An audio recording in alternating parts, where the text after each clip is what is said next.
EA and DICE have been delivering new Battlefield installments at a pretty steady rate for several years now, but we've never really gotten a true kind of direct follow-up to the series' breakout hit, Battlefield 1942. That's finally changed now that the series has gone back to World War II with the new downloadable sequel, Battlefield 1943. Now, this is kind of a condensed version of Battlefield with some of the non-essential elements sort of stripped out of the core gameplay. But DICE has really kept in all the things that actually matter to the experience, and they've delivered a fantastic and focused Battlefield experience on the cheap. This new game is set solely in the Pacific theater of World War II, and you've got 3 classic maps that are taken straight out of 1942. You've got Guadalcanal, Iwo Jima, and my personal favorite, Wake Island. These are all small island maps, so you're not going to get any massive land battles with battalions of tanks rushing at each other. But you still get plenty of, fighter planes, tanks, jeeps, anti-aircraft guns, basically all of the essentials that you look for in kind of a solid Battlefield experience. There's also a 4th bonus map in here, Coral Sea, but that one focuses just on aerial combat, so if that's your thing, that's pretty cool. But I think the real value here is in the 3 core maps and all of the mixed combat, the naval, aerial, and land stuff that you look for in this kind of game. It might make you feel a little bit old to realize that Battlefield 1942 is actually 8 years old now, but luckily 1943 doesn't feel dated at all.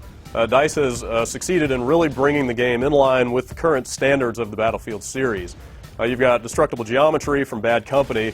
That makes it a lot harder for enemies to camp out inside the buildings that are around each control point.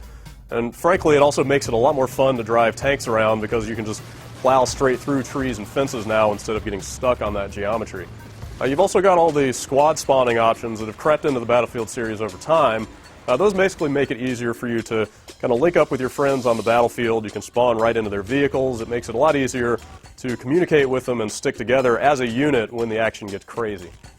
And while there are no bombers that you can fly yourself in 1943, there is a pretty cool new air raid feature that lets you jump into a set of bombers and decide when to lay a carpet of destruction across the enemy base. Sure, some of the gameplay is a little simplified in Battlefield 1943. There's only 3 player classes in here, so some of the older, kind of lesser favorites like the medic and the engineer are nowhere to be seen. But their important abilities are still spread across the 3 classes that are in here. So you've got the satchel charges on the sniper, the main infantry guy can repair vehicles, so you basically got all your abilities covered. The player count is now down to only 12 on 12, but the map design accommodates that size. The maps have been condensed just a little bit to make sure that the action still feels snappy and that the flow really follows the map design.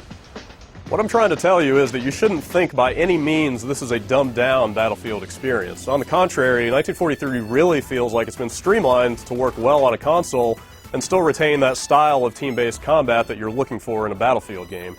Honestly, $15 really is a fair price for such an exciting and well-rounded multiplayer experience.